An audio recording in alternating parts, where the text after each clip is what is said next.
પાદરા નગરપાલિકાની સામાન્ય સભા મળી હતી। વિકાસલક્ષી કામોને મંજૂર કરવામાં આવ્યા હતા। પાદરા નગરપાલિકાની સામાન્ય સભા સભાખંડમાં પ્રમુખ, ઉપપ્રમુખ અને કારોબારી અધ્યક્ષની અધ્યક્ષતામાં મળી હતી। પાદરા નગરપાલિકાની મળેલી સામાન્ય સભામાં એજન્ડા પરના કામોને મંજૂર કરવામાં આવ્યા હતા। સાથે પાદરા નગરના અનેક વિકાસલક્ષી કામોને મંજૂર કરવામાં આવ્યા હતા, જેમાં નગરમાં આવેલ સોસાયટીઓમાં પેવર બ્લોક અને આરસીસી રોડ સહિતના વિકાસ કામોને મંજૂર કરવામાં આવ્યા હતા। ગોવિંદપુરા તળાવના બ્યુટિફિકેશનની મંજૂરી પણ મળી હોવાનું જણાવ્યું હતું।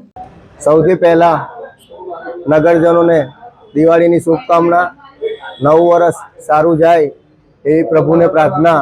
અને આજની આ પાદરા નગરપાલિકાની સામાન્ય સભામાં જ્યારે પાદરા નગરપાલિકાની ટીમ ચૈતન્યસિંહ ઝાલા બાપુ એમએલએના નિગરાની હેઠળ જ્યારે આ ટીમ કામ કરતી હોય ત્યારે 1 થી 30 મુદ્દા જે એજન્ડાના હતા એ આજે મંજૂર સર્વાનુમતે કર્યા છે અને 7 મુદ્દા જે ચેર પરના હતા એ પણ સર્વાનુમતે આજે મંજૂર થયા છે।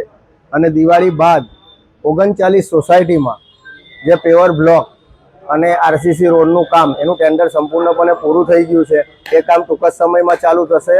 છિપ્પાલ અંબાજી મંદિરથી કે સામળકુવા સુધીનો આરસીસી રોડ, ગાયત શારદા સ્કૂલ જે વરસાદી કાચ છે એ 1.5 કરોડના ખર્ચે, અને ગોવિંદપુરા તળાવ જે મંજૂરી હેઠળ હતું એ આપણને મંજૂરી મળી ગઈ છે 8 કરોડ રૂપિયાના ખર્ચે। એ પણ વિકાસના કામ આજે સર્વાનુમતે મંજૂર કરે છે।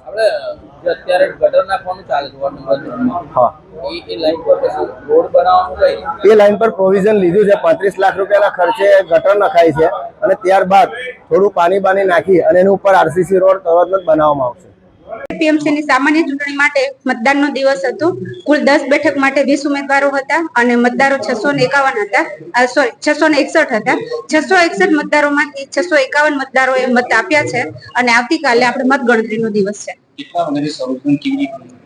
સવારે 9 વાગ્યાથી મતદાનનું કામકાજ ચાલુ થયું હતું અને અત્યારે 5 વાગે પૂર્ણ થયું છે। આવતીકાલે મતદાનનો ટાઈમ પણ સવારે 9 વાગ્યાથી મતગણતરી પૂરી થાય ત્યાં સુધી છે।